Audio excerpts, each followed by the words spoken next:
I want to talk about that painting that's behind you. Seeing it when you would set up to go walk away and do something, it triggered the visual like Pinterest board that I associate with you. And I don't know the story behind that painting. Well, there's a story, obviously. Real quick, there's a place around here called Darwin's, and they're like a sandwich shop, and they have a lot of very similar looking prints like those. So that is an example of French poster art, and it's very popular. It's way more popular now than I would like it to be, because then it means this is sort of like, pedestrian at this point. But when I was a first-year associate at the law firm I worked at, there was a partner. It was a tax partner, Steve Field. And he had it was basically a French poster print. It was huge, of a boat, or more like, or it was like the Titanic or something, but it was a French passenger liner that was coming straight at you. And I think I had a conversation with him about it. He says, yeah, that's a French poster. You can buy them here. And I remember going online and like looking, and it's like, oh, you can buy like original French posters that like would have been printed at a printer in France. And then they would have, put them up on buildings and stuff like that. And a lot of them were for alcohol and food. So I could never afford like a real one. But when Meg and I got married, my brother, Matt, and his wife, Yvonne, bought us this, which is an original French poster. If you like looked at it in the corner, you can see where, it gives the mark of whatever the printing company was that prepared it in the first place. So it's like, 130, 140 years old. And it was all rolled up.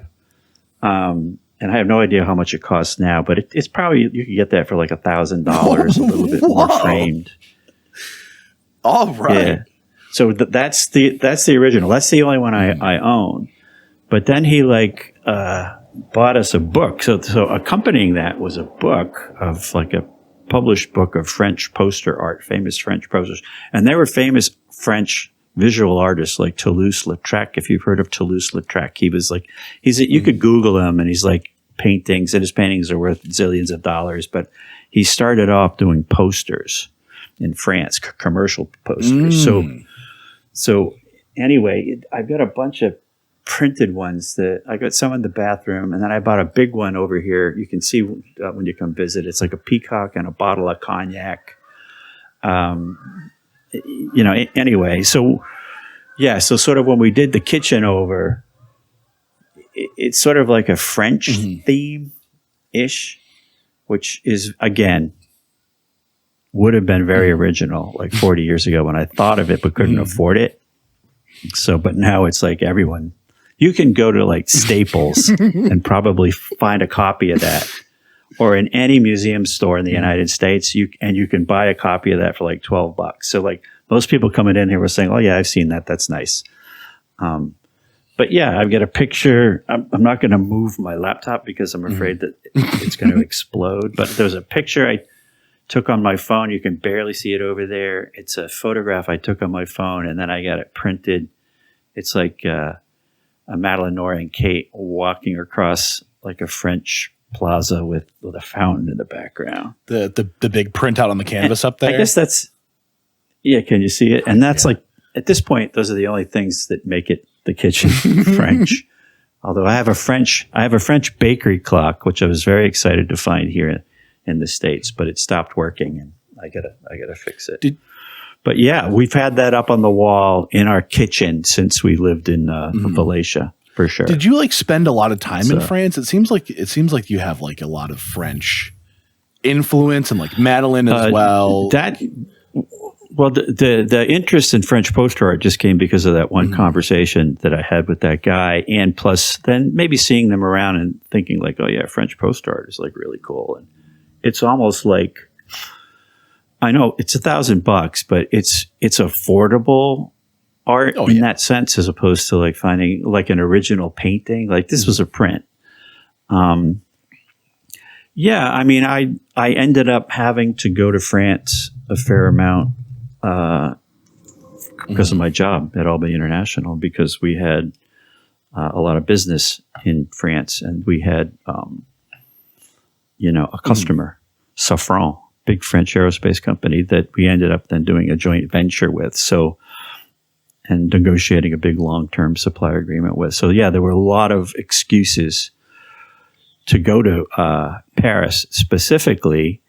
And then, maybe because of that, or maybe just because French, it used to be the most popular foreign language that you would learn in school, in U.S. public schools. Now it's not. I think definitely it might even be third after both Spanish and Chinese. Yeah. Mandarin or Cantonese or whatever, yeah. Mandarin's very popular, I think, now. But so Madeline and Nora actually minored in I was going to say, French. Madeline is like deeply French educated. And Nora spent a whole year of college in Paris. Yeah. And Madeline did a lot of French. They both speak okay. They don't talk about it. But if you travel with them, like they can speak French and they can read French. And every once in a while, I will notice on oh my God, what's the book platform where you download books? Audible? It's not Audible. No. The library one? Kindle. Kindle. So I'll notice every once in a while that, because we have a family Kindle account. By the way, a family Kindle account is really an account that someone in the family, usually the father, is paying for, and everyone else uses, even though your professional children are actually earning money and could well afford their own Kindle accounts. But I digress. But every once in a while, I'll see like a French language book in there, so I know that and I think it's Madeline. At one point, we were in Paris, and we bought Madeline like the first Harry Potter in French, and I know she still has it, and she may read it sometime. But we had to go visit them, so we visited Nora twice that year, and we visited Madeline once.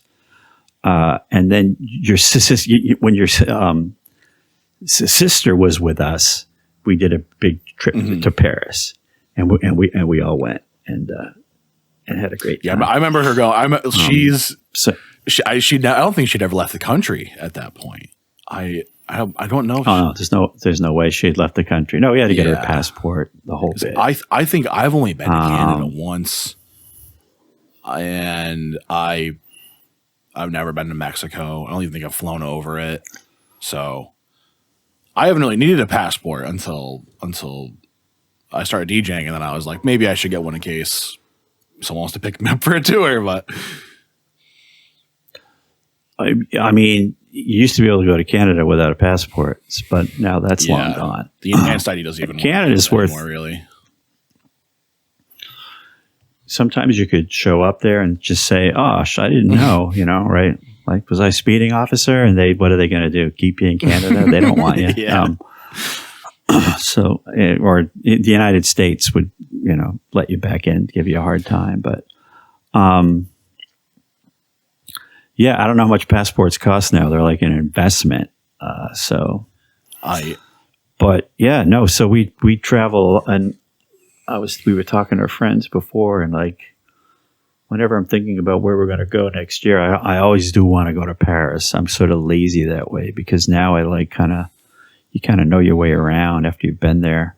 I must have been, it's not like even 10 times, but maybe 8 or 9 times, maybe 10. I don't know. I should sit down on a quiet day. And figure out how many times you've been to France. But like, Paris specifically. But I know how to like ride the subway, and my French is good enough to like, it's like, for restaurant French, it's really good. I've never done things like order a glass of beef. My boss once ordered a glass of veal. So proud of himself. Yeah. Un verre de veau. S'il vous plaît. And to look at him. He ordered a glass of veal. He meant to say un verre de vin. So instead of verre de veau, It's a common mistake. I bet people have been ordering glasses. People in the comments will let us know. Glasses of veal. All those servicemen have been drinking veal out of a Parisian glasses. But anyway, that's the story of that. It's so cool. You guys have like a really interesting visual identity, and it's something that only when I've seen it in other places have I like it brain blasts back to me. Like I had a friend Hannah, and they had a place in Onondaga that was like, it reminded me of like the Flying Pig Farm. It had like the kind of rustic door handles. It had like a lot of the like not lead but like heavy paint kind of thing. Everything was like hand finished, layers and layers and layers of paint on top of paint. Yeah. But unlike the landlord special, I would say, which is just painting over, anything, it didn't feel so. Yeah, you're going to find that in a lot of urban apartments. It didn't feel like that though. It wasn't. It was deliberate. And it had a lot of like lived in quality. It had a lot of like It might have felt that it was deliberate, but no, there wasn't. It was an old house that was like, we had the floors refinished, and then Meg, she wanted the inside of the house painted, and rather than like now, like when we repainted this house, we picked out like 4 colors that like all complemented each other, and the whole house is done in that palette. Yeah. But there it was like, the girls' room was yellow and with something trim, and this bedroom was blue with something, and this bedroom was different, and the living room was always yellow. I always wanted a yellow living room. I have no idea why. I saw it in a magazine at some point. So yeah, that was deliberate, and we got the floors redone. But mostly it was just, old farmhouse and furniture that we bought from places in the area, except for the dining room set. Meg always wanted that like seemed a new compared to fancy. It is new, and it doesn't really. I think of like that, but we still got like it. A picnic table kind of thing that was in the kitchen. That to me was like quintessential visit. Yeah. So that was intentional. Like that was like, I know what kind of table I wanted. But that table was just like 2x4s that someone, he butted together with like maybe chips and glue. And then he sort of just fucked around with the surface of it to make it look old. And then he put it on a wooden frame and he fucked around with that and put like 3 different coats of different colored paint on it, and then you hit it with something so the paint comes out. You can see like that it looks like it's been repainted and damaged. Yeah, no, I had to find that because it had to be just the right length. But it wasn't like a real antique table. I was dying to find a legit antique table that would have fit that space, but I couldn't. No, that was a great table. Kitchen tables are important. I remember my kitchen table growing up as a kid. It was a trestle table. It was a big slab of pine. It had, the bench on one side to match and the bench on the other side to match. And then my parents had real captain's chairs, I guess, made out of pine. But like, yeah, that thing, it had dents in it, it had stains in it. It was old. I think my sister Jane ended up with it at some point, and then, and then it passed out of her life when she had no need for it anymore. I had a workshop, or when I was in high school, I was in a shop class, and they had like 7 of these enormous wooden tables, and they were going to get rid of them and install like science classroom kind of looking like hard top benches. So I took one. Yep. And I had that thing for like 8 years. I had it was already beaten to death. So probably had like stains on it from people spilling acid. And there was nails in it, staples. There was tons of paint and staining on it, and like blind spots. And so we planed it like a 1/4 inch, and it was still relatively beat up. But I just used it as like a beater. Like my first beater car was a beater desk. Has now been donated to the place or to the house. What was the frame? Was it made out of wood? A wooden frame or like a steel frame? and this No thing was wooden- heavy and huge. I want to say it was like 6x4. Yeah. A Yeah. work table. Yeah. Was it tall? Yeah. Was it tall for like Yeah. experiments? So or? I'm a tall guy, obviously. This chair is regular chair height. My elbows sit about level with like my pecs. And then that table was even higher. It was like up to here. I was like almost parallel with my shoulders. So I had different wheels on this chair that kept me set. Sounds like a good table. So I gave it to the house that we do D&D. Yeah, so that kind of table, you do D&D at? So yeah, there's a house. It's a D&D house? Yeah, we have a house we do. I bet there are blackout curtains all over that house. They're everywhere. Tell me you don't have dead animals hanging like over the bathtub, like blood stains. We we keep all like the little models. Remember you. What's that acid that they use in Breaking Bad to like decompose bodies? Is it hydrochloric acid? No, it's a specific kind of acid that you can't. No, and you can't put it in a bathtub because it'll actually go through the bathtub. It'll take out not sulfuric. No, it's porcelain. It'll take out acid. cast iron. Hydrofluoric acid, right? So I'd never heard of hydrofluoric acid, but it can handle plastic. So like you fill up a plastic bin and that's where you put your bodies and then they decompose in like an hour and a half. But so don't put hydrofluoric acid in the bathtub where you're torturing the neighborhood pets. It'll burn right through and then the cops will show up and then no, that was from Breaking Bad. It was like the only thing I learned in Breaking Bad. They didn't teach you how to cook meth even. They didn't teach you how to cook meth. It was like there should have been an episode where they're going step by step by step by step. But the lawyers probably told them you got to edit that out. There's a lot of they didn't edit out the hydrofluoric acid. In a lot of like cop shows. Well, I mean, you can use AI to figure out how to cook meth now. I mean, it could probably be very easy. You always hear like if you can. What in cop shows? In cop shows, there's like a lot of conversation about not displaying like exactly how something is done, because then standards and practices with copycats.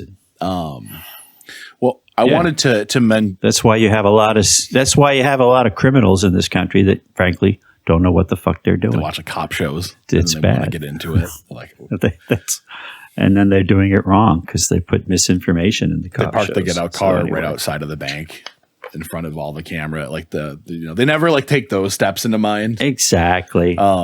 It's like a crosswalk. They're waiting for the white hand or the white like, walk guy. I'll pull up in front of the bank and let you guys out while you rob it. It's just like, no, you don't. Well, come out wearing masks like that's normal. I wanted to mention, we talked about travel for a minute, but I took kind of this week's prompt a little bit grander than our text had let on. So did you research I researched the prompt. I had like a ADHD hyperfixation on this for like 3 hours one day. I want you to know that I put in my calendar research street names. I put it in for like 7:30 this morning, but I didn't do it. So I had an appointment downtown, and then I came back here and I said, I should do some research, and then I decided to like defrost a chicken and cut up some vegetables. And then I figured, I'm an old man. I'm going to wing it. I started out. So what? I started out with streets, but I kind of grew into places. Okay. To hit some of the easy nails on the head. Road, and street road. Both exist. Road is in Ohio. Street road is in Bensalem. It's in Pennsylvania. ROAD. Yep. Road. ROAD. Like a road that's named after the asphalt strip. That's like naming your cat. Yeah. Cat. I love that. Which people do. Well, our first cat, we didn't name it Cat. We named it Kitty. That's right there. Which was pretty. A roommate of ours had a cat named Cat, and it was a beloved name. I think if you Google cat names, Cat probably isn't not in the top 10, but it might be in the top 25. right? Oh, certainly. All people of a certain age thinking they're being hip, living their life in quotes, naming the road. How did they get that on the books? That Right? in the Midwest. Now there's got to be a guy's name like Bob Road, and he lives on, and that's where they lived, Their own road. right? Because that's where a lot of names come from. Like Olson Street would be like, because the Olson's farm was at the end of it. Maybe it was like Bobby Road, and he lived out there, and they call it Road. Otherwise, they just would have called it Road, and people would have got. Do you know what confused. differentiates like a road and a street and a boulevard and such? Is that all like just pick and choose, or is it real? I mean, we could get into like language conventions and just like noun usage. Because at the end of the day, everything means whatever people intend it to mean, just through sort of like the giant hive mind using it a certain way. And there are no rules. Certainly. So is one of the insights that I've come to me. Like, there are no rules of grammar. Grammar is just like something that people looked at how people use words and language and then said, oh, it's following these patterns. But those patterns change because people change them. And there is no right and wrong, even though there is. Sometimes people are just stupid and they say things they don't mean, but you know what they mean. So it's like, they really didn't say it wrong because you knew exactly what they meant, even though they said it a different way. But boulevard to me sounds like, I'm guessing it's originally a French word. It does. It does sound a little. I'm guessing, and maybe they imported it to make it sound fancy, like your table, your kitchen table. The one that you got rid of, or that you used to dissect living animals at your D&D. At your D&D den. Like if you've put that like on eBay, but put the word antique and French in front of it, like antique French work table, it would sell. You could get $1,800 for that. You totally would. Street. So street. That sounds. It's got a French or Latin root. Road sounds really German or Anglo-Saxon, but now lane is also English. The word for lane is totally English. The word for road in French is weg, weg, or Strasse. So Strasse would be like street. So maybe street is Old English, Germanic. But English is fascinating for that reason because, we got Welsh words, we got Norse words, which are Germanic. We've got like words we got Jewish words, and a lot of Latin, but it's mostly like German and some other shit. So this one I found a few sources on, but no real map and no real like if I zoomed it on Google Maps, it didn't say this name. It's Booger Branch Road. There are 3 of them. 2 are in Tennessee, and 1 is just south of the Tennessee border in Georgia. And all Booger Branch Road. Fuck you! I'm looking. They're all like just back road, like county routes, and some of them have label Booger Branch, Kentucky. See, there's more. Like it's contested. Booger. Oh, really? They're having a fight over it? I guess there are there's a million main streets. They're all over the country, but one is specific as Branch sounds Road. like. So Branch sounds like a waterway, right? It's part of a river system. Booger Branch, and I don't know, Booger. Does it give an etymology? I'm guessing there was a French person named Bouger, and then they just pronounced it the way they spelled it. Ellis Island, they called it Booger. It was probably Booger, and then they did some Booger, and then someone wrote it down for the first time and lost the U and put two O's in there because that's how It's it close sounded. to Bruegger's, like the Bruegger's bagels. So maybe it was B-E. Booger Hollow Road. Could have been. Booger. There is All right. Well, that's Butthole Road in Coinsborough, England. It was course. changed.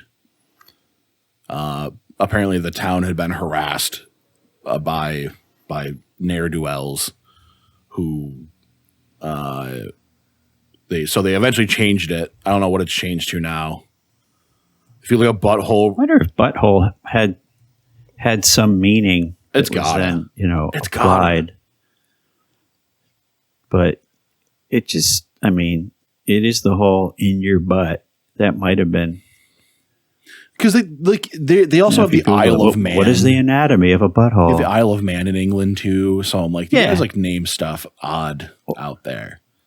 When I think of like Well, it gets man it done well, yeah. naming, I think they nailed it on the head a lot. Yeah, but there's something on man that's more than Oh. that because the people that live in the Isle of Man, that's where like Manx cats come from. You ever heard of a Manx cat? And they have their own language in the Isle of Man. It's called Manx. So it's like there's something else. Why they called it the Isle of Man? If you're like an alien and you show up to Earth and you look up like, what is this people? And they're like, this is mankind. They would go to the Isle of Man thinking that it's like the capital. Yeah, they might. But they spell it with one M? Yeah, as far as I can tell, it's MAN. All right. Yeah, no, but there's got to be something else going on there. Like there was some guy named Man. I know a guy with a man Again, last name like maybe- that. Two N's, but Maybe he had an interesting naming story. All right, I'm looking up Isle of Man on Wikipedia because it's free. Yeah, it was Manin. It's from the Lanx language. And if it means man, then that just brings us back full circle to where we started. But that'd be awesome. part of Mercia, King Magnus. The earliest reference. Oh, of course, you go back to Pliny's Natural History. If you pull your copy down there off the shelf behind you, Pliny, Oh yeah, absolutely. it mentions an island named Monapia, but they think that was a spelling error for Manavia, traced from the Brittonic Manaua, meaning mountain island or high island. So it's not named after a guy. Okay. Originally, it was like the Isle of the Mountain, Isle of Mount. Then it was Mound. Then it was Man, because the people don't know how to talk. And then it was just the Isle of Man because they lived there and they didn't think anyone else was around. I have no idea. I have a small side Interesting. hyperfixation that I've been hearing about a bunch this week that I have to run by you.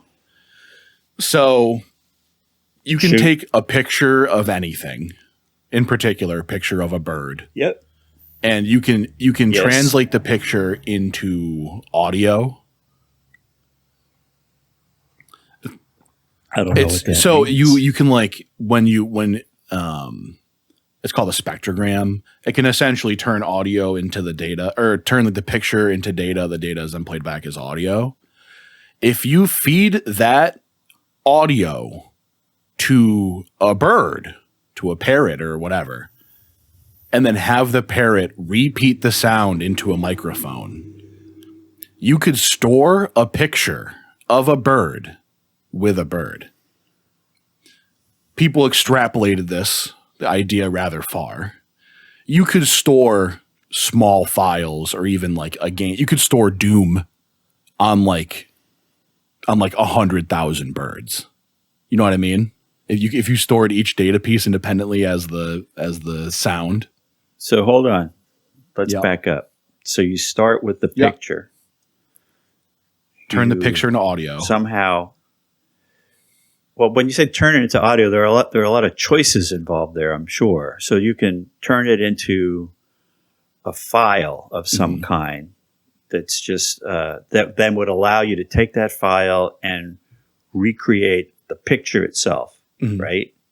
Is that what you mean? And you take that file and somehow turn it into audio because it's going to be a series of zeros and ones ultimately. Yep.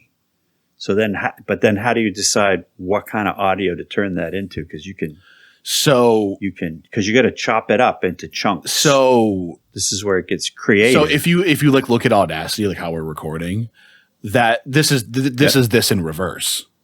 It's taking the audio and turning it into the visual on screen.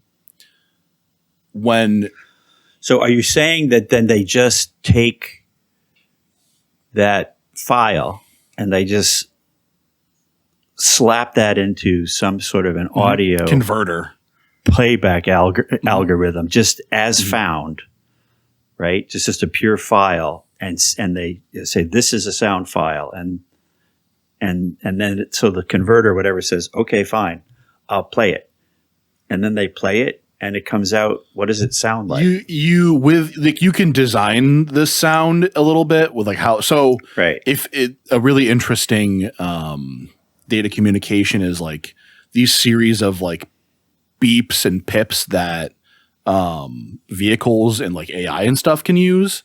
You could do that and give it to a bird, so it's kind of like a series of little pings and tweet and such. It could repeat that back into a microphone, and if it's let's say it's magically exact, the exact sound comes right back out of it. You would have effectively like use the bird like a USB device for a single picture.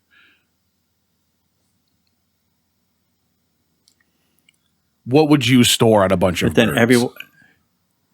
But then everyone's got to agree on what those individual bird images mean. Well, yeah, that's getting into as far as sound is concerned. No, but that's like, I mean, I think what you're saying is like using a bird image, electronic bird image, to create an alphabet of sound that then you can use to record information. Is that it? Well, because that's how language got invented. Yeah, the data right? conversion like already exists. That's not the hard part. The hard part would be to get like a million birds in a long line, and you walk by with a microphone and they play back like each bird they say a QR code almost. The bird is, and the QR code is like a book, and you could store a library in a bunch of birds. Are the birds producing these sounds like biologically? They're producing. Yeah, they're mimicking back the noise that they heard. So these are birds that would have to be able to do that. So these just aren't random. Yeah, this birds. is all most hypothetical. This is not a real bird that exists in the world right now. This is a hypothetical. Yeah, bird. I don't think there's anything that could like mimic it back 100%. Absolutely. Maybe you could get a tone that like picks up as data if you did this whole thing, but if you could have a parrot repeat, the do do do do do, and that stores my logo, and you put it in the microphone and the QR code's back up onto the screen. You could you could use a bird like a USB drive. You could.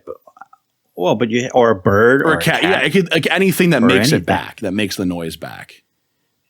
Anything that's going to produce some sort of a sound even. Doesn't even have to be a sound that they themselves have heard. Right. But your idea is more interesting because the animal is involved in the act of storage. Yeah, somehow. It's like living storage. The animal's brain is like hearing it, and then you're assuming that it's going to be able to give that back to you in some form where it's usable. It's hasn't been corrupted or usable. So I just wanted a brief tangent on that because this idea has been all over like the internet this week. And I would. Why this week? What happened? That idea was explained in a way that people were able to latch on to. The way that I think I read it was you take a picture of a bird, you make it a tone that the bird can repeat, the bird repeats the tone, and print out the picture. You could store a picture of a bird in a bird. Obviously it's, like meme level science. There's plenty to get incorrect in the space there, but it would work. It would absolutely work. I'm seeing it exactly. But this is using them to teach sounds so they can encode information. So then they become reliable information storage devices. This is, so I'm looking at it. Recent experiment by Ben Jordan successfully stored a PNG images data in a starling's we did it. song, demonstrating the potential for biological data storage via vocal mimicry. Yeah. Converting image data into sound waves. This is what you've been telling me, for birds to learn and reproduce offers a novel, albeit inefficient, well, fuck yeah, way to store and transmit small amounts of data, potentially leading to future innovations in biological data transfer and communication. That seems a bit overblown. But, yeah. So, like, you could store, like, Super Mario Brothers in like, a flock of birds if you had enough birds, you could... Yeah. You could put the whole entire Bible. Certainly. You could, of birds. Anything. Any information that can be encoded, which means any information at all. Or any experience. Any visual image. Everything can be encoded. So I just wanted to run that phenomena or idea by you in the meantime. I still have a bunch of places I want to mention. Okay. So there are a couple lakes. There's Lake in Wisconsin and Big Lake in Minnesota. They're both pretty self-explanatory. I bet there's more than one. There's got to be more than one. I have a dead creek near me, near my town. There's a lot of dead creeks. There's a dead River, a dead river up here, and there's a dead river. And all of these businesses with Dead River in their name, like Dead River Storage, whatever, TV repair, Dead River Computer Consultant, Dead River Appliances. You're huge on the appliances. That's a place.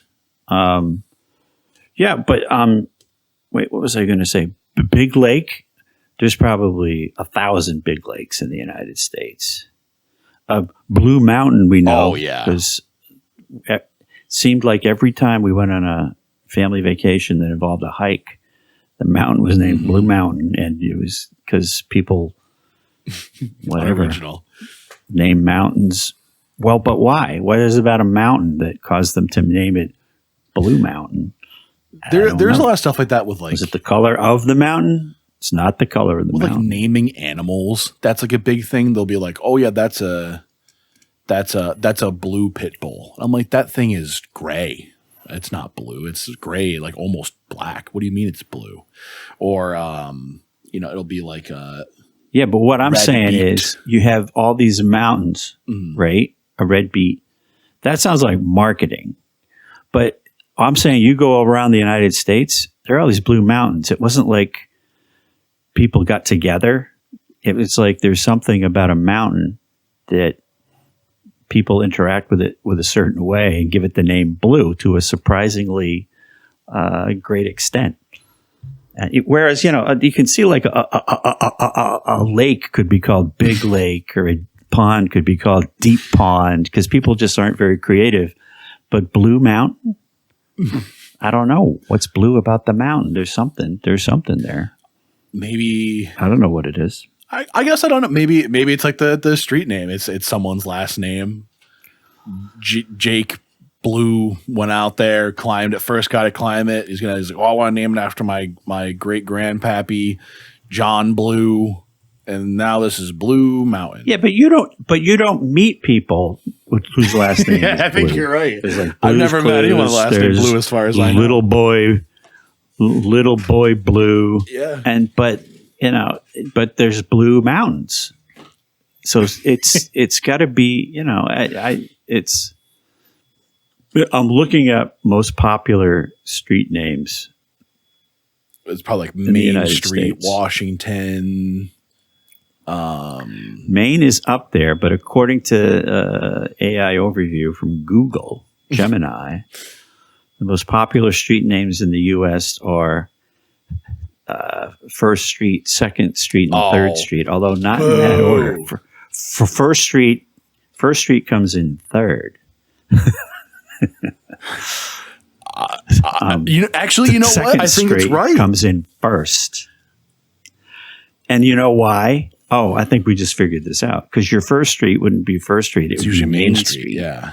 That's what's on my brain. And then you get right, and then you get big enough and you can afford your second street. And rather than calling it Main Street 2, you go saying, oh, that's the second street or street number 2.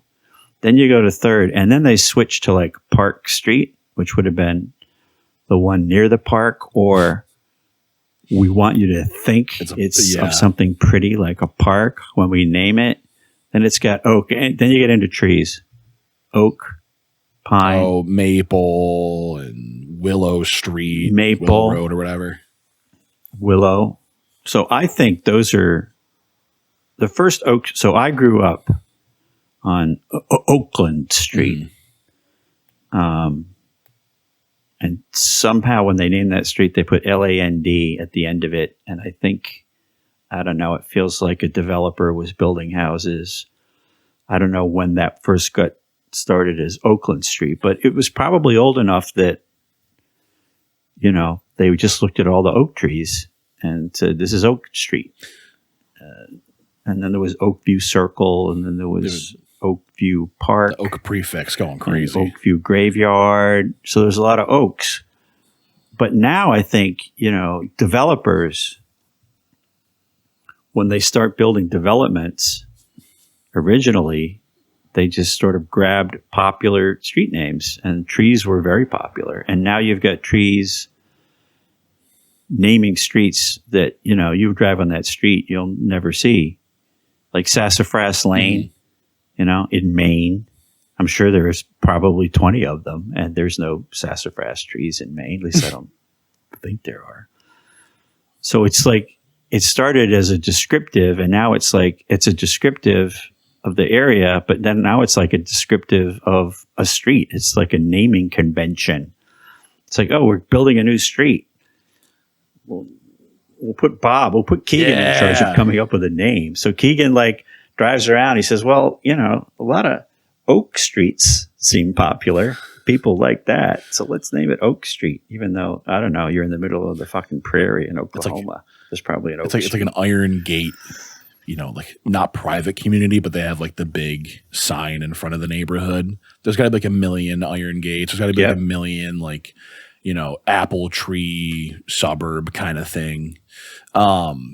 Boring, Oregon was one that I found in my research that like the state also just really lent itself to the name. Like I was like, of all states to have a city named Boring, I'm not surprised it's Oregon. Yeah. You know, maybe like.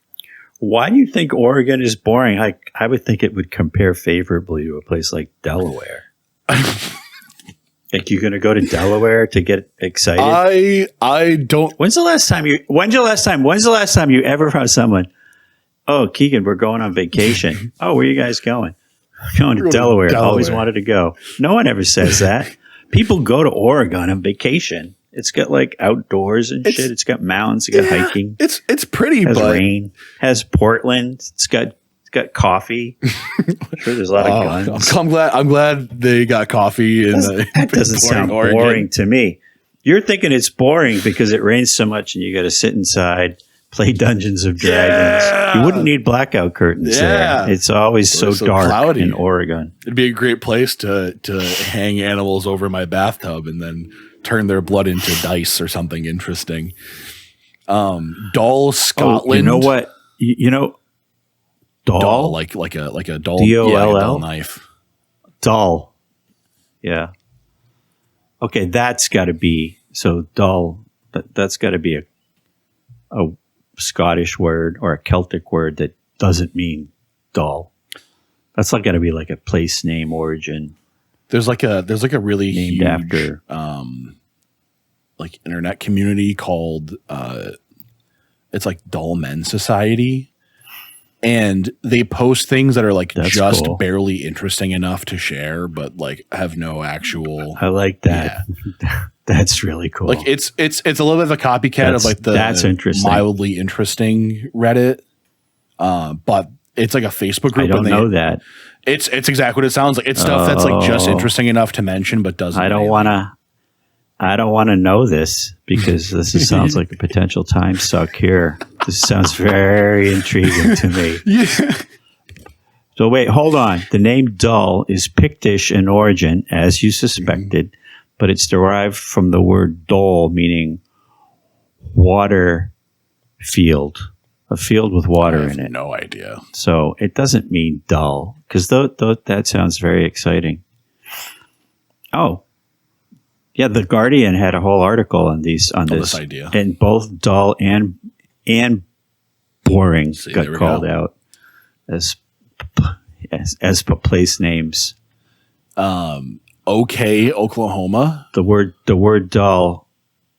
Okay, It comes from AY. Yeah, it comes from the Choctaw word okeh, okay, but it just sounds like okay.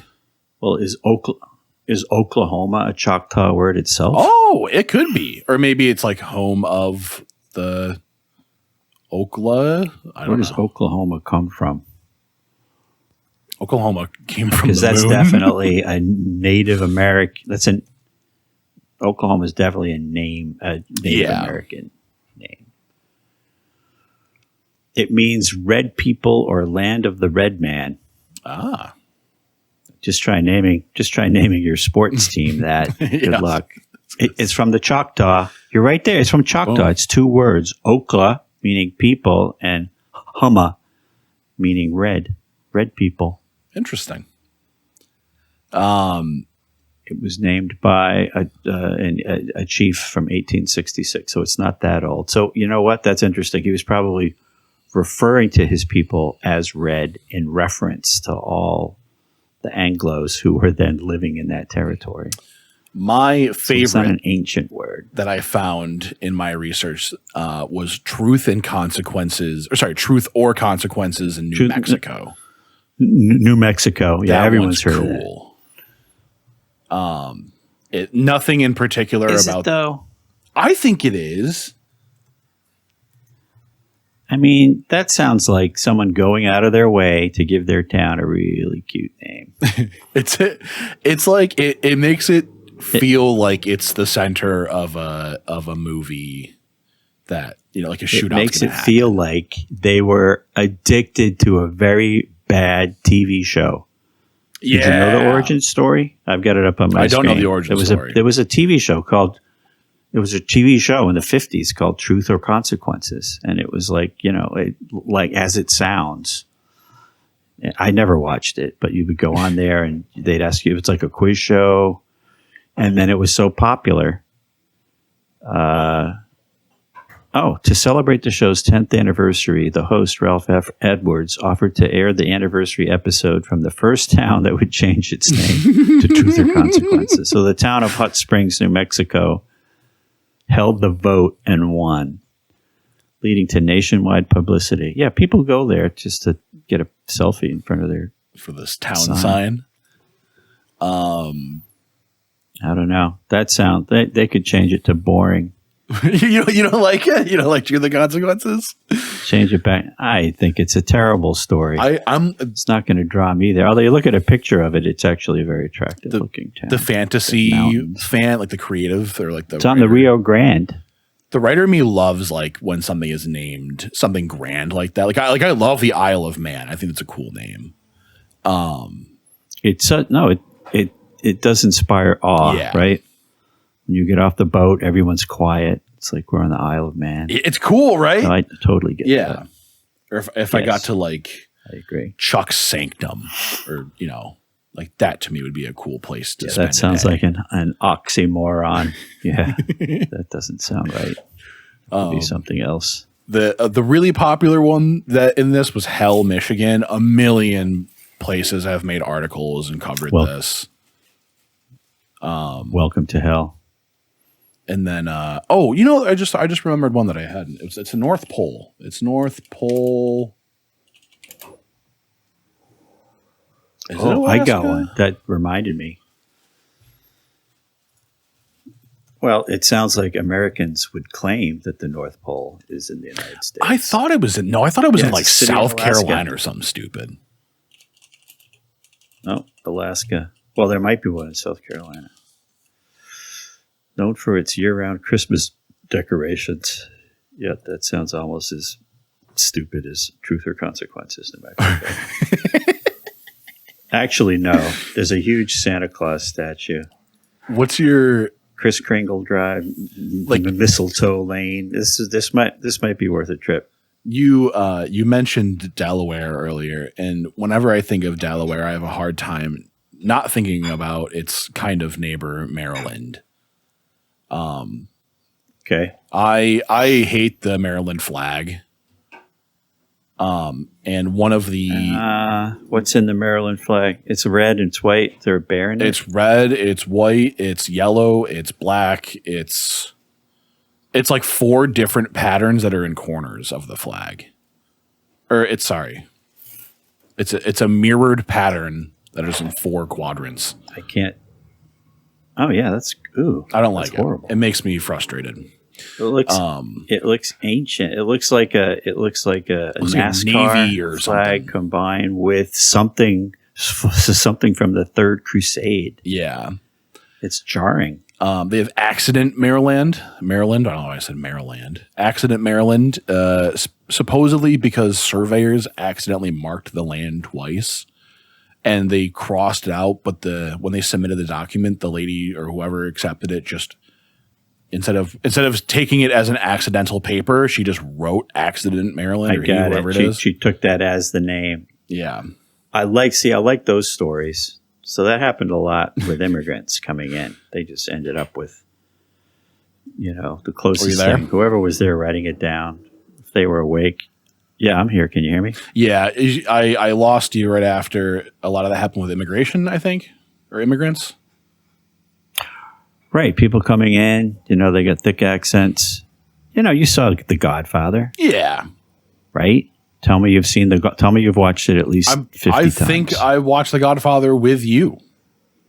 Oh, okay, well, you're living your life well then. But we went to a movie store. We bought a bunch of mob classics when we were up for Christmas. Good. Perfect. Yeah. Yeah, when Vito Corleone, younger Vito, shows up, his name wasn't Corleone, it was Andolini. Mm-hmm. You remember all this, I'm sure. So young Vito Andolini can't speak English, shows up by himself. He's 9 years old. He goes up to the desk. Ooh. He goes, name. And the guy, he doesn't talk because he wasn't speaking then. He was having... You there? Hello. Still there? After Androlini. Hey, hold on. I might have too many things running here. I could shut this down. You could stop watching my camera if that helps, or you could turn my video off, or I can turn it off for you. I'm going to turn off Accident Maryland. I'm going to turn off Dull and Boring. I'm going to turn off. Oh, it's using birds as storage devices. That one's turning and turning. It's like storing this all in a bunch of flock of seagulls. That's it. Have you ever seen Flock of Seagulls? There was something going on. People used to have with that guy's hair. Yeah, I had a haircut that looked like that guy's, and people would tell me I looked like him. Yeah, what information was he storing in that hairdo? I put all of the Old Testament in there, and all the Harry Potter books would have fit inside that guy's hair. My part is 2 sides down the right side of my head, and I went to a barber, and I was like, "Wait, where are you? Where'd you go? I can't see you. Oh, your image is spinning. Oh, it might just be loading then. I can hear you fine. Yeah. So I just closed a bunch of stuff. No, wait. Hold that thought. You're going to tell me that one. But the Vito Andolini. Oh, yeah. he's a little kid and he's not talking because, of course, he's traumatized. His whole family got slaughtered back in Sicilia. And they put him on the boat and they sent him over, and people are supposed to be picking him up when he clears customs. But he goes up to the desk and, name, and the kid's not talking. So he looks down and he grabs a tag, and it says, it's got his first name and it's got the name of the town that he came from, which was Corleone. So the guy wrote his name down as Vitocorleone, which is one of the reasons why the bad guys couldn't find him later on, because they wouldn't have recognized the name. But that happened to a lot of people. I had a law school professor named John Silicano, Slicciano. And he got that name because his great-grandfather his name wasn't Silicano. It would have been Siciliano, meaning that's where I'm from. And it just got transcribed the wrong way. And that happened so many times to people coming into the U.S. And if you're there, you're not going to say, no, my name's not Silicano. You're going to say, yes, thank you very much, officer. Thank you so much. Grazie, prego, grazie. Silicano, we're Silicano now. Hooray for us. So what were you saying about your hair? So my part naturally, my hair is long now, so it's all, it's changed, but my part naturally is like 2/3 on the right side of my head. And I went to a barber and I was like, I want to get on my part, I want to have it like short from one side and then long up the other end. And he just did it like way too far toward the center of my head. And it looked really bizarre. But apparently it looked a lot like the Flock of Seagulls haircut. And every adult that I ran into after getting that haircut, would mention that I had this Flock of Seagulls haircut. So I looked him up at some point and I saw it all. But I'm more familiar than I expected. Yeah, no, that you should be offended when people say that, or you should know I've got a problem with my hair. If it's not a compliment. Yeah, I took that pretty quick. So let's get back to movies, because there's another connection here. So you're a big Tarantino fan, I am. Sure. Pulp Fiction, my favorite. Yes. So the scene where Samuel Jackson and John Travolta come into the room, to kill all the guys. Oh, yeah. To kill Brad, the drug dealer. Absolutely. Right.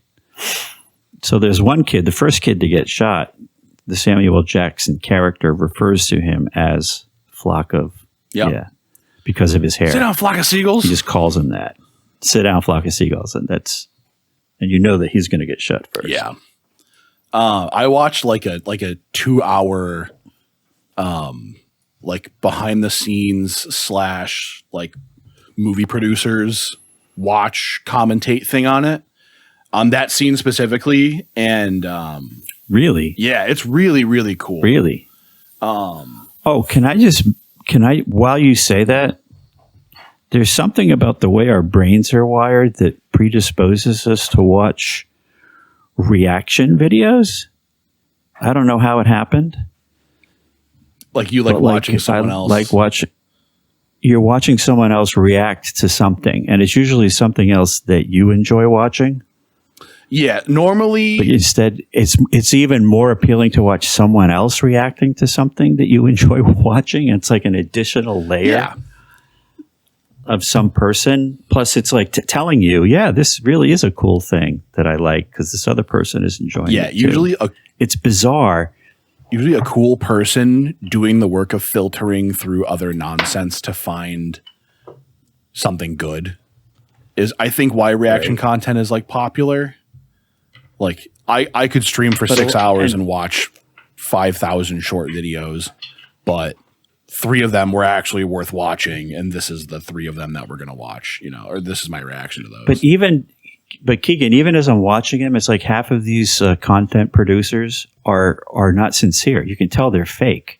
They're just, they're just really good at reacting to stuff, and they come across, and it's a talent, and they come across as being really into what they're seeing and knowledgeable about it, and they actually invest some time and energy to sort of understand what it is that they're watching. So they're just there to to provide validation to their audience that watching drum corps kids march around for 10 minutes playing music is worthwhile. I think the difference It's between weird. like cringe and cool is often the confidence of the person doing it. Yes. I'm like, I feel like, and we take our cues from watching people react to something. Yeah, you're right, because we're social animals. I feel like I'm tough to embarrass. Feeling embarrassment is usually like you have to be the beacon of it. Like, you spill the cup, you knock the cup over at dinner. And if you're like, oh my God, I'm so sorry. And you're like down about it and you're not, you play it off poorly, then it's kind of cringe. It's a little annoying. It's frustrating. But if you make something out of it, you knock it over and you're like, oh, Opa, hey, no, I do this at every dinner, actually. Like, you can turn it into a moment of confidence where you're making jokes and you're making bits about it. Reaction content shapes like it's like the pioneered path of what creators that day think is interesting, which makes then that gives a vocal stim to some kid at school, and then that kid is 5% cooler for making the joke today because everyone knows about the bird in the sound. I just think as a phenomenon, it's just, I find it incredibly interesting that's a thing, and it's a real thing. It's how we.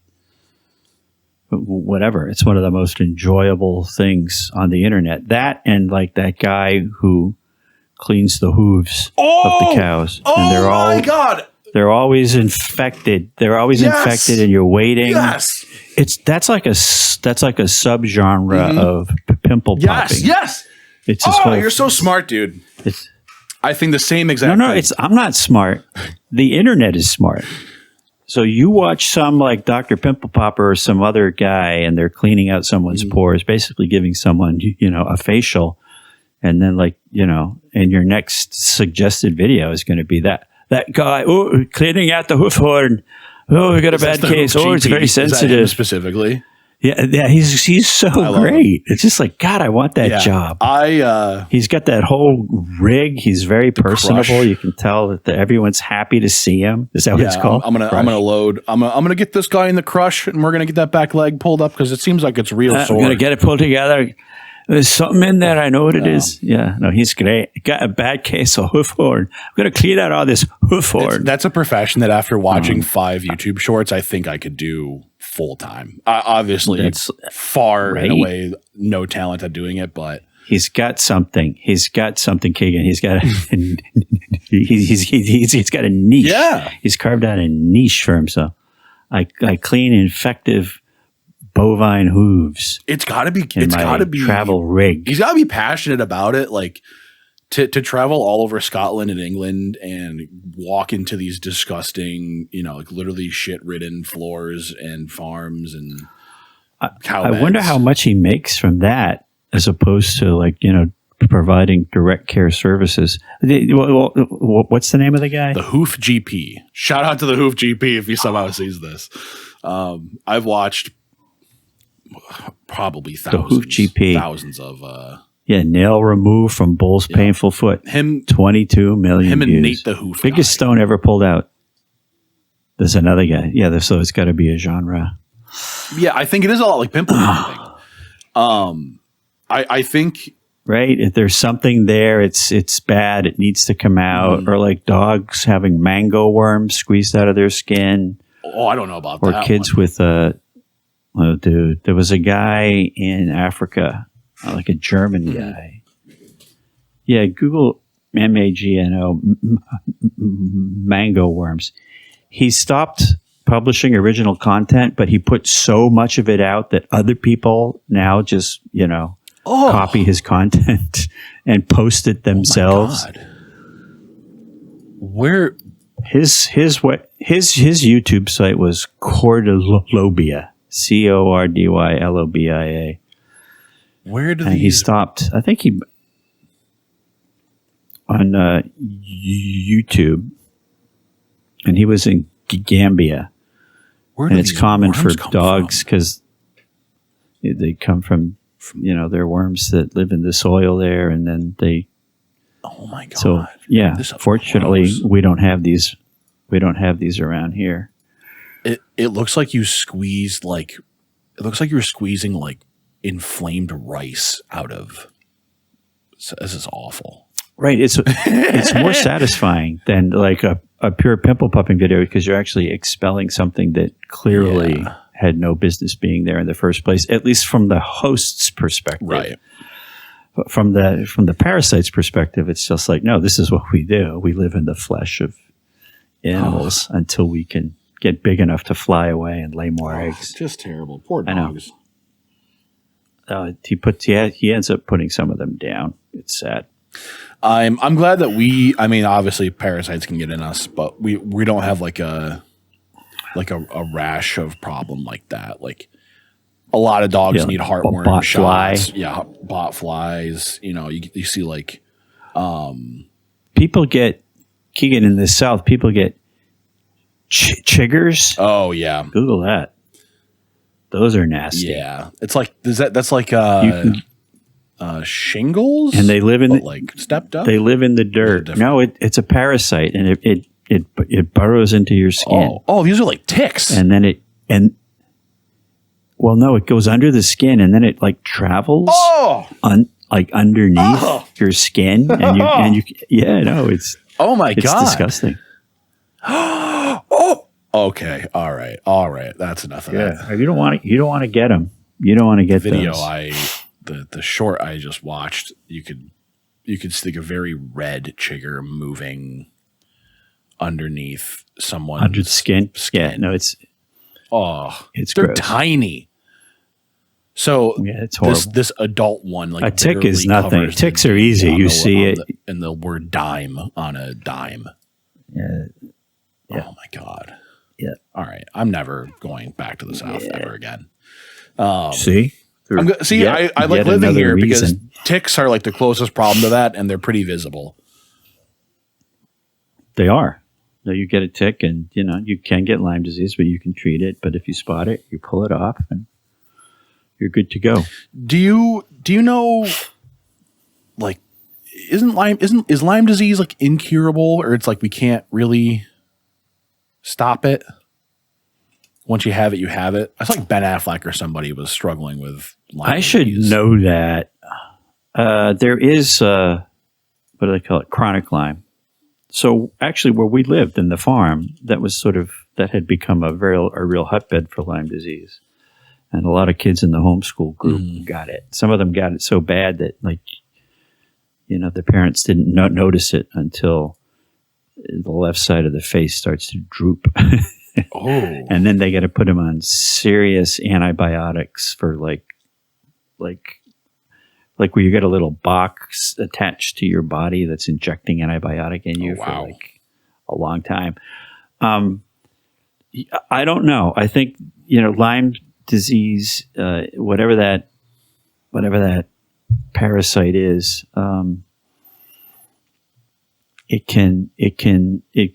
it lives in your bone marrow, I think. It is a bacterial disease. So because it's bacterial, it is treatable with antibiotic. But my understanding, and it's been years since I looked at this, that it can get down and find some long-term storage place in your body. And then pop out from time to time, but I hear about chronic Lyme. I've had it. I had it twice. People got it all the time in Columbia County. Lyme disease? First time I had it. Oh yeah, totally.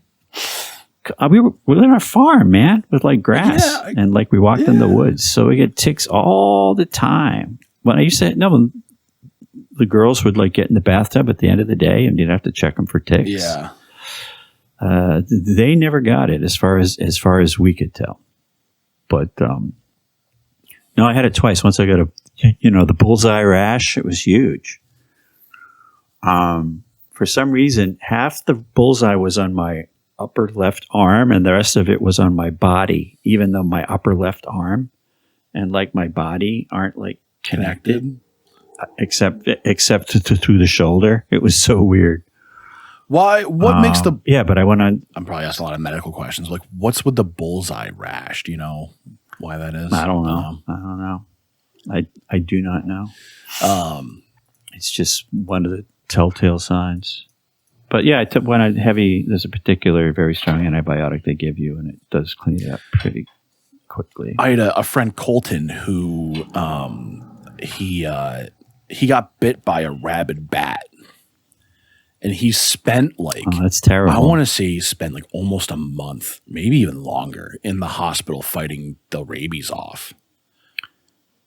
That's a terrible thing. He's fine now, but he was like, he lost an insane amount of weight. He was like deathly sick for I want to say like over a month. Couldn't come back to school for a while. Did he actually get the rabies, or was he just dealing with, because if you get an affirmative diagnosis of a bite from a rabid animal, there's a series of injections you have to get. Yeah. Over lots of days. It's intense. That may have been what it is. Hopefully that's what it was, because I think there's only like a handful of recorded cases of people actually surviving rabies itself. Yeah, but it has happened. But it's like, your chances are 1 in like 100,000 million, zillion. And like if you go through it, you'd almost like rather die, because it's intense what they have to do to you to make you survive it. And most people just don't. The vast majority of people die. Horrible, horrible disease. So I thought this would be an interesting question, something that I think about a lot, especially as a D&D player and someone who writes. What would you ask a genie to not get screwed over? How would you play the genie so that you get what you want and it's not a problem? Well, what are the rules of this particular genie? I mean, the way you're posing the question suggests that there's like an evil genie here. So most of it's like, the monkey's paw. Yeah. Remember that short story, The Monkey's Paw? Like the guy wants to live forever, and then you come back as some horrible zombie creature. So like, and you're alive technically. Okay. You'd be like, oh, I want. So what are the rules? I want $1 million, but I want $1 million, but your wife dies and you collect on insurance or something. Right. It's usually something like there's always a catch with a lot of genies, and my assumption is that you have to kind of insulate your wish with a lot of qualifiers to get what you want. I haven't given this a lot of thought, although I did buy a Powerball ticket yesterday. I thought about it. I won $2. I hate gambling. I won $2, bro. Hey, well, you made your money back? It's not gambling. It's just a waste of cash. Yeah. Just look at it that way. It's just a vacuum It's a controllable addiction. I think I spend like $10 a month on lottery tickets. It's fun. When I see it's like over $1 billion, like the by the numbers guy in me is like, put $1 down, and because if you hit it, obviously it's the best thing. Like money wise, you could, well, probably not the best thing, but one of the best things that can happen. It'll change your life. And everyone else's life that you know. But yeah, no, the odds, the amount of money actually is less than the odds of winning. Like 1 in a billion or 1 in 2 billion. Wouldn't it get to a point where it's worth buying one of every number or one of every combo? People have done it. People have done this. So there was a consortium.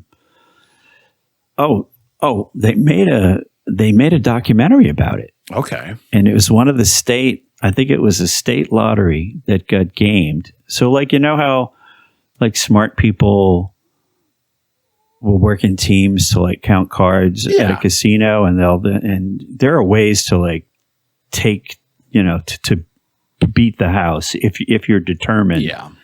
And this is the same kind of thing. Some really smart people, kind of looked around for a lottery that they thought was susceptible to this type of a play, and I'm trying to figure out state lottery. You'd want like And they read the data very carefully. They read the rules, and they figured out. I'm trying to find it. They figured out what they had to do to like crack this lottery and how much it would cost. And they put together, a bunch of people, and they invested. It cost them millions and millions of dollars. And then they figured out, how many tickets they needed to buy and which ticket. And I forget what game it was.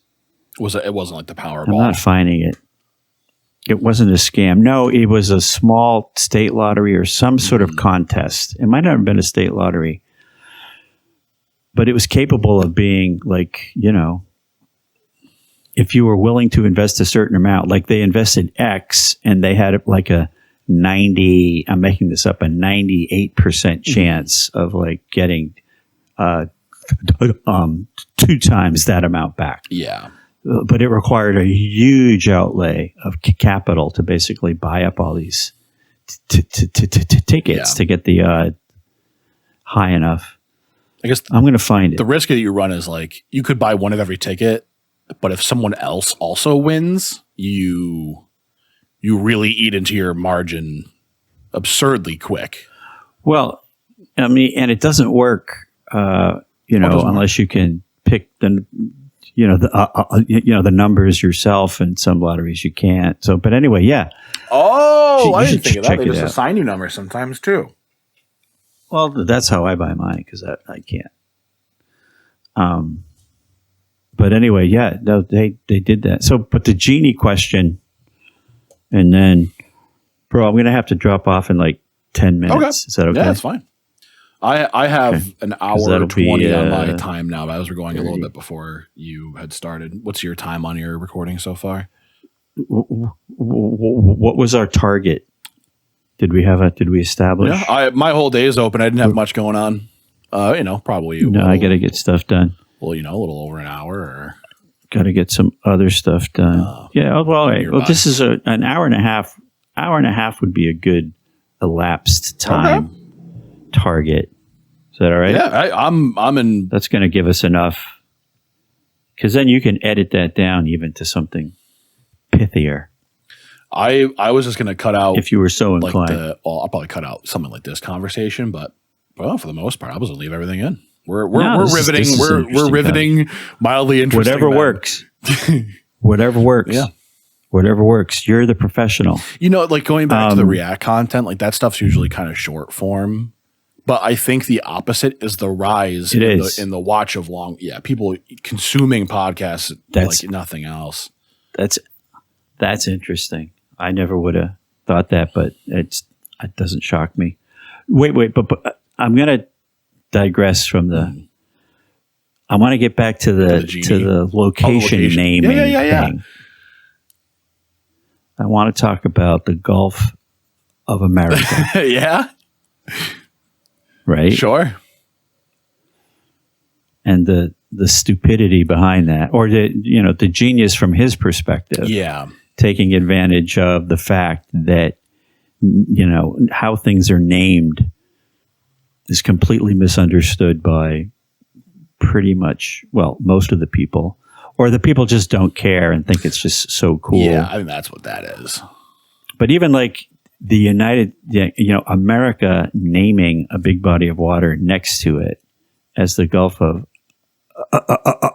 America makes no sense, because from a descriptive standpoint, it misses the whole point of why things get named. Like when I grew up in the town of Medway, Massachusetts, and one of the main roads was called Holliston Street, Holliston, and it was called Holliston Street.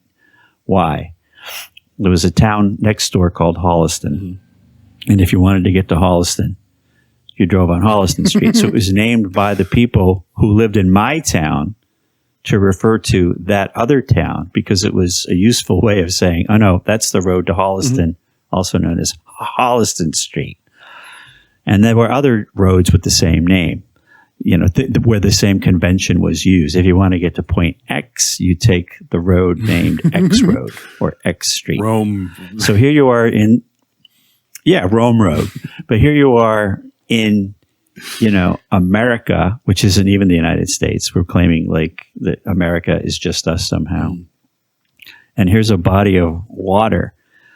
Now, what would be more useful is like, you'd say, well, here we are in America. What's that body of water over there? And they say, well, that's the body of water near Mexico. It wasn't like the Mexicans got there first and planted a flag in the water and saying, this is our Gulf. It was us being descriptive about a body of water that was near some other place that would make it easy to remember what that body of water was called. So fucking stupid. And then just say, yeah, it's like naming the road. Yeah. Just like, God, those fucking Mexicans aren't going to get away with that. That's our Gulf, God damn it. So we're going to name it the Gulf of America. I think it's like an easy, it looks big, It's like, it'd be like making a huge sculpture out of styrofoam. Like, sure, this thing's massive. It's like this big change over the spectacle, but like, it doesn't. Oh yeah, no, he's totally. It's perfect. It's like it jazzes his bass. He's trolling people like me, who are like pulling their hair out, saying that's not why it's named that. Just like he doesn't give a shit. He's a fucking bomb throwing little troll. Hope he dies. Wait, can I say that? We might need to edit that out. Right now is that like he hasn't been seen for a few days or something? Things haven't been going his way recently in court. He's had some big setbacks and he's like it's been kind of quiet. So fingers crossed. something that like I would say maybe the more paranoid or obsessive of my friends get on about is like, they'll be like, there was a rise in Domino's spikes nearby. And I'm like, people ordering pizza. What is this? And I'm like, that's a little reading into it, I don't get that. What's the connection? So like if something had happened and like they're not going to leave the White House or like their bunker or something, they're going to order a bunch of pizza. They're ordering in the Domino's. Literally, like people like get obsessive like that. Here's the thing. Trump would never eat Domino's pizza. He loves McDonald's. He'd order in Burger King. He'd do DoorDash for McDonald's. Yeah. That would be the leading indicator that he's about to take over the world. But maybe some of the idiots that work for him are like into Domino's. The pizza is much better than it used to be. I like Domino's. That I know. I'm not sponsored, but I'm a Domino's fan. Especially cost they put a lot of technology into that. They put a lot of technology into that pizza after their reputation suffered because it was like the butt of many a pizza joke for years. No, we were on a family vacation. This will be my last anecdote. Then I'll have to jump. We went up to Colorado for a family vacation in the wintertime. It was like over the holidays or after the holidays. And we got into our Airbnb really late. And Kate was like, let's just order Domino's. And we're like, no. The old people are like, Domino's is shit. She's like, fuck you. You old people don't know shit about shit. It used to suck, maybe. Yeah, and we ordered it up. And then it was, Keegan, it was like so good. And the owner, like delivered it himself. Wow. And he like stayed open late to like bring it to us. And we ate it. And of course, it was the best thing we ever ate because we were really hungry and tired. So much so that then I like went down a little hole doing research on Domino's because I'm like, wait a minute. I thought Domino's pizza sucked. Mm-hmm. This is really good. So yeah, it was a whole, and I think there is a documentary that sort of explains what they did to improve the quality of their product. And they did. They took over. I think they might have even been bought out by someone, and then they just spent a lot of money, invested millions of dollars figuring out how to make their pizza better and to get it delivered really, really fast. Yeah. And they've done it. So God bless Domino's. God bless Domino's. God save the Queen, who lives on the Isle of Man. God save the Queen. God bless the Gulf of America. Everybody, thank you so much. It's a great Gulf. We've been there many times. They have Burger King and McDonald's, which I love. Well, I want to. All right, man. I want to thank you for sitting. Wait, before we jump, okay. I want to thank you for doing this. Where do we? How does it? At some point, I'm not like pressuring you. We can just record a bunch of stuff, and then like in a few months, you can produce it. But I'm going to want to share this with my many followers when it's available. So just make sure I have the details. I was probably going to run and grab lunch after this and then come back and just edit it down while I ate. And then strike while the iron is hot. Are you eating Domino's? That would be that would come full circle. I could. There's one not too far from me. Maybe I will. Maybe I'll show Domino's. Do I have any? Do you know the name? Do you know the name of the road that Domino's is on? It's on West Genesee Street. Well, see, now why is it called West Genesee Street? Here you go. Another little thing about food change was Doritos rounding the corners of the chip. Yeah. That was like a multi-million-dollar. When did that happen? When did that happen? That totally flew under my radar. When did that happen? Is it because the chips were breaking in the bag? Yeah, it was an overall huge change. Like customer satisfaction with the product rose significantly. So between 1994 and 1995, a redesign of the chip bag and shipping process led to a reduction in breakage and crumbs, leading to a more whole chip design and improved dipping consistency. The redesign was part of a significant investment from tailing market research feedback. So they had been getting a lot of crap about the product, and they made it rounded. It fixed the structure. It fixed shipping them, and it resulted in a 15% thinner chip that gave 20% boost to flavor seasoning compared to other brands. So a little extra crap in there, but I liked them the old way, obviously, because I'm an old person. So I hate it when things change. I'll sync our audio up, and all right, man. I'll put sounds good. Like and the waveforms so that you can like see us talk. Like in police TV shows, they have like you can like see the phone call with the lines moving. Yeah, I'll put those up. Oh, they have like the crawler on the bottom. We have a crawler, a visual. You want closed captions? Wait, no. What's it called when you're like watching a movie and then you click on whatever mode, and then it opens up on a side window and it tells you all the actors' names and you're thinking of like their favorite food, like the Amazon Prime. Like it's a way to watch things. Panel. It's so cool. Oh, it's addictive. It's closed captions are no longer enough. It's like you got to have that whole thing going on the side, telling you immediately the name of that actor as soon as they come onto the scene. I love it. Trivia. It's going crazy. It's the name of a particular mode. Anyway, I'll have it next time we talk. Well,